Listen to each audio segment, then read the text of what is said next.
itu menanggapi atau memahami pesan yang diberikan tanggapan. Jadi ketika kita akhirnya sudah mengevaluasi, mengingat, maka bisa jadi nanti teman-teman menanggapin ya. Jadi ada bisa jadi kita biasanya bertanya seperti itu contohnya gitu. Jadi prosesnya ada ini ya. Jadi prosesnya ada 5 ya.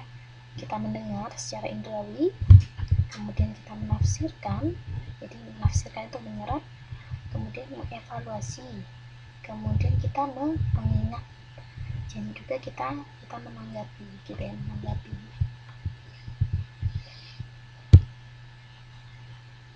Kita lanjut ya. Terus setelah ini, nah nih, aduh ini siapa nih yang nggak mau denger? Jadi kalau nggak mau denger ini mirip nih. Jadi komunikasi itu pasti ada rintangannya, ada hambatannya gitu kan ya. Komunikasi itu hambatannya seperti apa gitu kan ya. Jadi ada rintangan secara nih tadi ya, karena ada yang bilang tadi tuli ya kalau nggak salah ya. Ada yang bilang tuli gitu kan ya. Nah, tuli atau mentulikan diri atau sengaja tidak mau dengar nanti sama seperti foto ini nih. Jadi rintangan, jadi ada beberapa rintangan komunikasi. Ini ada rintangan fisiologis seperti yang dikatakan Mbak siapa tadi ya, tuli ya. Jadi memang ada karena gangguan pendengaran gitu ya. Nah, dia ada gangguan pendengaran. Kemudian itu ada juga karena kecepatan berpikir gitu ya. Kadang orang yang keterbelakangan mental gitu ya, mereka ada rintangan untuk berkomunikasi gitu ya. Terus kemudian yang kedua ada rintangan lingkungan, misalkan ada gangguan fisik, sama ya, gangguan fisik itu misalkan menderita sakit seperti itu, dan banyak pesan. Jadi ada banyak pesan yang masuk gitu ya.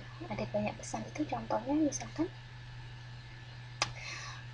nah sekarang nih ketika teman-teman sedang kuliah nih, jadi ketika kita sedang melakukan komunikasi bisnis, sekarang kita sedang melakukan komunikasi nih ya, terus ada di sekitarnya itu misalkan laupannya minta tolong atau apa gitu kan. Jadi ada banyak pesan yang masuk, laupannya minta tolong, kemudian ternyata lagi sedang ngedengerin musik juga, terus kemudian sedang ngapain gitu. Jadi itu adalah banyak pesan yang masuk gitu ya. Jadi itu akan menghalangi komunikasi, jadinya tidak fokus ya.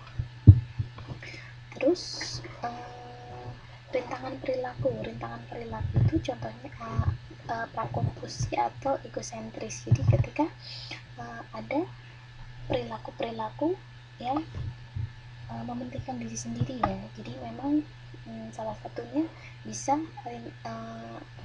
menghalangi komunikasi. Jadi ketika orang itu egois, contoh nih, jadi ketika orang itu egois, dia secara tidak langsung itu dia menutup jalur komunikasi. Ketika misalkan saya sekarang lagi mengkritik Mbak Ana nih, maaf ya. Jadi ketika saya gini aja, ketika saya mengkritik ini nih si Nyomet nih ya, ketika saya bilang sama si Nyomet, Nyomet kamu tuh jelek banget sih gitu kan, dan dia mempunyai egois yang sangat tinggi gitu ya, jadi tidak menerima, maka apa yang saya katakan itu tidak akan sampai ke dia gitu, karena dia dari awal sudah menolak gitu ya, istilahnya seperti itu. Jadi ketika ada sebuah egosentris itu akan menghalangi sebuah komunikasi. Sama ketika ada orang egois, ketika orang egois dan kita memberikan saran itu percuma ya, sama dengan sia-sia ya, karena dia sudah memberikan hambatan-hambatan untuk datangnya sebuah komunikasi gitu.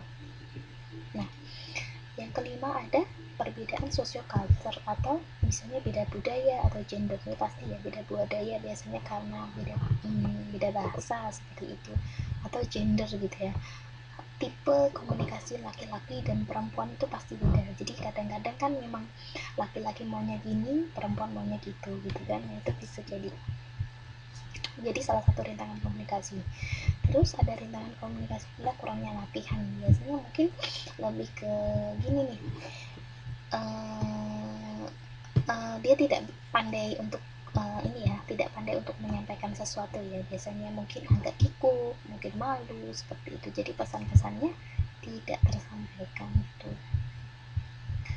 Oke, jadi lanjut yang selanjutnya ini.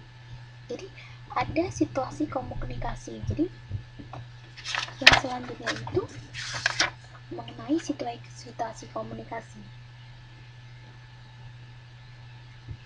Jadi setelah kita tahu bahwa apa sih rintangan-rintangan yang mempengaruhi komunikasi itu, setelah ini kita harus tahu nih situasinya gitu kan, situasi yang terjadi seperti apa gitu kan, karena situasi komunikasi itu juga sangat penting ketika kita salah gitu ya, ketika kita berkomunikasi di situasi atau di waktu yang salah itu, maka pesan tidak akan tersampaikan.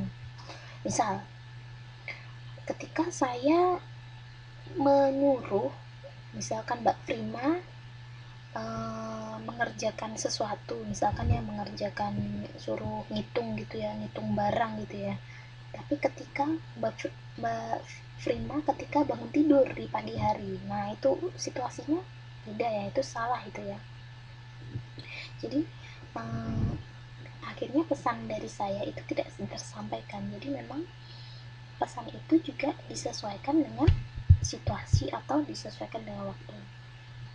Nah, contohnya nih ketika jadi begini, ketika ini ya menyimak ya, jadi yang di situ itu misalnya ketika kita menyimak sebuah pembicaraan gitu ya, menyimak sebuah pembicaraan gitu kan, pada akhirnya kita akan ingin tahu gitu ya, akhirnya kita mengetahui ya kan, karena ada proses listening, ada proses learning gitu ya, akhirnya kita mengetahui, jadi akhirnya ingin tahu. Dengan kita ingin tahu, maka dari situasi itu kita bisa menyimak lebih dalam. Jadi karena kita biasanya orang penasaran itu kan pasti akan menyimak lebih konsen gitu ya, duh apa sih ini gitu kan. Nah ini biasanya buat pertanyaan gini, apa sih manfaatnya buat aku gitu kan, oh gini gitu. Terus kemudian akhirnya dia menyimak secara aktif gitu ya, dalam kondisi situasi yang seperti itu dia akan menyimak secara aktif gitu.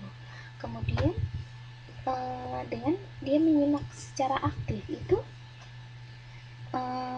pada akhirnya akan membantu gitu ya, jadi akan memudahkan dia untuk berkomunikasi gitu. Jadi atau beda, situasinya itu berbeda dan bentuk mendengarkannya juga akan berbeda. Jadi memang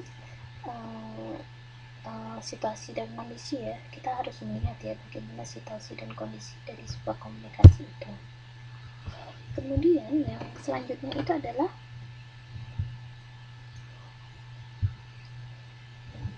yang keempat itu adalah bentuk mendengarkan atau menyimak ya. Nih, mendengarkan isi ya, ini mau mendengarkan isi. Jadi dengan jadi bentuk mendengarkan isi. Jadi mendengarkan aja ada bentuknya nih, ada bentuknya. Jadi bagaimana kita mendengarkan, jadi mendengarkan isi gitu ya. Quotesnya mantap. Jadi mendengarkan isi adalah memahami atau memperoleh info. Jadi dengan bentuk mendengarkan itu, dengan mendengarkan isi itu gunanya untuk memahami atau memperoleh info. Nah, yang kedua adalah mendengarkan secara kritis itu. Jadi mendengarkan secara kritis itu gunanya untuk mengevaluasi pesan gitu kan ya. Terus kemudian mendengarkan secara empatik. Jadi untuk memahami, itu untuk lebih memahami. Terus kemudian nih yang selanjutnya nih, mendengarkan secara aktif ya. Jadi untuk mendengarkan secara aktif itu tujuannya adalah untuk menghargai pandangan orang lain ya. Jadi bentuk mendengarkan atau bentuk listening atau bentuk menyimak itu ada 4: mendengarkan isi, mendengarkan secara kritis, secara empatik, dan kemudian aktif gitu ya. Jadi isi ya, aku tuh pengen tahu isinya kayak apa gitu. Kritis, oh aku ingin mengevaluasi gitu kan.